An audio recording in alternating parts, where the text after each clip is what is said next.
Alright guys, it's Dr. Mohammed. We're going to be kicking off the public health sciences section. Now, this is a very unique section because there's no anatomy and there's no physiology, so a lot of students kind of rush through this, and the questions are easy to get right, but that also means that they're easy to get wrong. We're going to go through this nice and slow, methodically. There's going to be a ton of examples, both for the USMLE and for clinical practice, and we're going to make sure that you guys have this down pat. So the first thing that we're going to discuss is going to be ethical principles. These are the things that you need to know that you have to have in your mind before you even start talking to patients. So let's go through a couple of them. The first one is going to be autonomy. Autonomy is respecting patients as individual and respecting their choices and the right to make their own choices.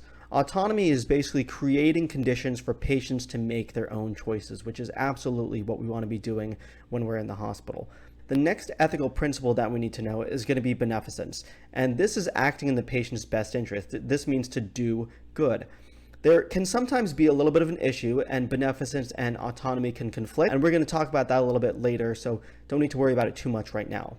The third ethical principle is going to be non-maleficence, and non-maleficence means to do no harm.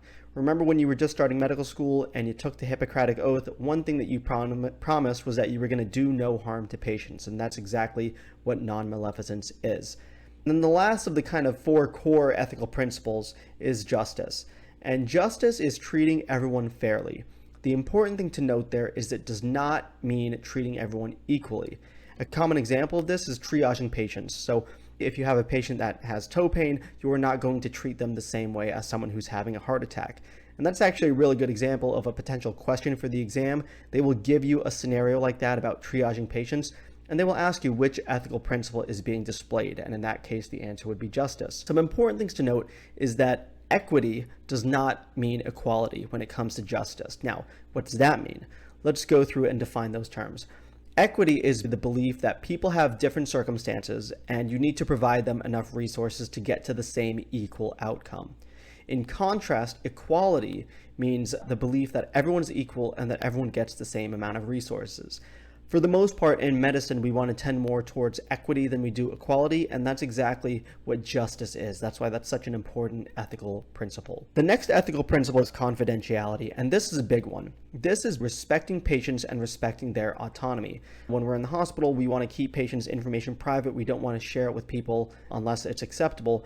There are certain cases in which it is acceptable to disclose information to family and friends if for some reason the patient is incapacitated or in emergency situations. And there are other exceptions beyond that in which you can share information as needed for emergent situations and for risk of harm.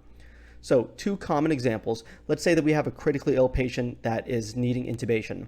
We probably can't talk to the patient and get their consent in that scenario. So in that case, it is acceptable, because this is an emergent situation, to speak to a family member, to update them on the patient's status, and to get consent from them. And we're going to talk a whole lot about informed consent later, so nothing you really need to worry about just yet. Another example of when it's okay to kind of share patient information is if a patient's reporting suicidal or homicidal ideation.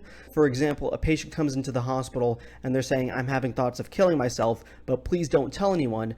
You as the physician can share that information with acceptable parties, because in that case it is a risk of a harm to the patient themselves and potentially to other people.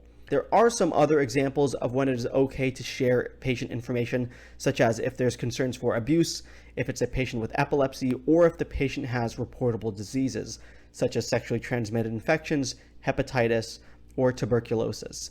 In that case, it is okay to share that information with the respective parties, because the physician has a duty to warn the public and to notify public officials. So you really need to know some of those caveats for confidentiality. The last thing we're going to talk about is going to be accepting gifts. This is something that can be a little bit tricky, but the really important things that you need to know here is that you must weigh the benefits versus the risks, and that accepting gifts must not influence the physician-patient relationship. Now, that doesn't mean that it can never happen. There are some examples of acceptable gifts and some of unacceptable gifts.